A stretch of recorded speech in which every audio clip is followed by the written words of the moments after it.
প্রিয় দর্শক বন্ধুরা, এই মুহূর্তের জন্য আপার প্রাইমারি থেকে আরও একবার গুরুত্বপূর্ণ খবর আপডেট। কার্যত একদিকে যেমন ডিভিশন বেঞ্চে ম্যাট কেস চলছে শুনানির, এবং অন্যদিকে 2011 আপার মামলায় সিঙ্গেল বেঞ্চের গুরুত্বপূর্ণ খবর আপডেট উঠে আসছে। এই ভিডিওর মধ্যে অবশ্যই সেই গুরুত্বপূর্ণ বিরাট তথ্যটিকে তুলে ধরবার চেষ্টা করছি। সিরিয়াস টপিক, আর্জেন্ট ভিত্তিতে আপনাদের জন্য এই ভিডিওটা ক্রিয়েট করতেই হচ্ছে। ভিডিওটিকে সম্পূর্ণ শেষ পর্যন্ত শুনে নিয়ে বোঝবার চেষ্টা করবেন, ভিডিওটিকে শেষ পর্যন্ত দেখে নেবেন, চ্যানেলটিকে সাবস্ক্রাইব করে সঙ্গে থাকবেন। চলুন কথাবার্তা না বাড়িয়ে আলোচনায় প্রবেশ করে যাই। বন্ধুরা, অত্যন্ত গুরুত্বপূর্ণ খবর আপডেট। মহামান্য কলকাতা হাইকোর্টের ডিভিশন বেঞ্চে 11 নম্বর কোর্টে যখন একদিকে ম্যাট কেস চলছে হিয়ারিংয়ের জন্য এবং শুনানি হচ্ছে, তো চাঞ্চল্যকর এবং নানান ধরনের চমকপ্রদ ঘটনা উঠে আসছে ম্যাট কেস থেকে।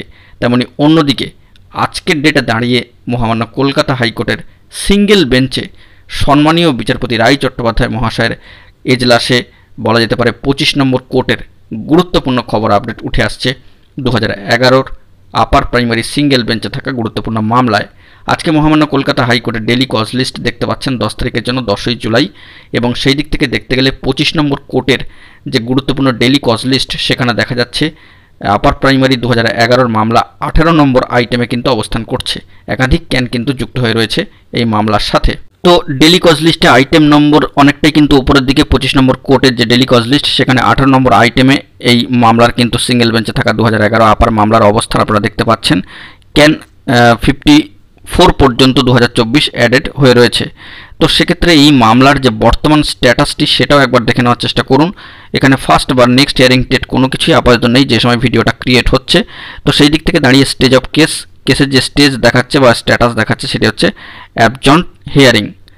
এটি কিন্তু এখানে লক্ষণীয় বিষয়, এবং সম্মানীয় বিচারপতি রায় চট্টোপাধ্যায় মহাশয়ের সিঙ্গেল বেঞ্চে গুরুত্বপূর্ণ মামলা। এবং এই বিষয়ে ডেলি কজ লিস্টেও কিন্তু মামলা চলে এসেছে আজকে 10ই জুলাইয়ের ডেটে। তো সেই দিক থেকে হিয়ারিং সংক্রান্ত বিষয়ে পরবর্তী ক্ষেত্রে কি খবর আপডেট উঠে আসে, বা যদি কোর্টের স্ট্যাটাস আপডেট হয়, তো সেখানে অর্ডার কপির কোনো বিষয় যদি নতুন করে আবার আপডেটে আসে এবং নেক্সট কোনো ডেট পড়ছে কিনা সেই দিকেও কিন্তু আমরা লক্ষ্য রাখার চেষ্টা করছি। আপাতত স্টেজ অফ কেস যেটি মহামান্য কলকাতা হাইকোর্টের অ্যাপিলেটেড সাইট থেকে উঠে আসছে, বর্তমান স্ট্যাটাস দেখাচ্ছে কিন্তু অ্যাবজন্ট হিয়ারিং। এই বিষয়ে পরবর্তী ক্ষেত্রে কী তথ্য উঠে আসে সেই দিকে আমরা ফোকাস রাখছি। যাবতীয় বিষয়ে পর্যালোচনা করে আরও গুরুত্বপূর্ণ তথ্য পেলে সবটাই কিন্তু প্রোভাইড করব। আপাতত ডিভিশন বেঞ্চে ম্যাট কেসের দিকে সকলের ফোকাস রয়েছে, তবে সিঙ্গেল বেঞ্চের ম্যাটারটি অত্যন্ত গুরুত্বপূর্ণ, সেই দিকে কিন্তু আমরা নজরদারি চালাচ্ছি। গুরুত্বপূর্ণ তথ্য পেলে তৎক্ষণাৎ কিন্তু সেটা শেয়ার করব। আপাতত 2011 আপার মামলা থেকে এই তথ্যটাই কিন্তু উঠে আসছে কোর্টের সাইড থেকে। এখন এই পর্যন্তই। গুরুত্বপূর্ণ আপডেটগুলি পাওয়ার জন্য অবশ্যই এখনই চ্যানেলটিকে সাবস্ক্রাইব করে নিয়ে সঙ্গে থাকুন। ধন্যবাদ।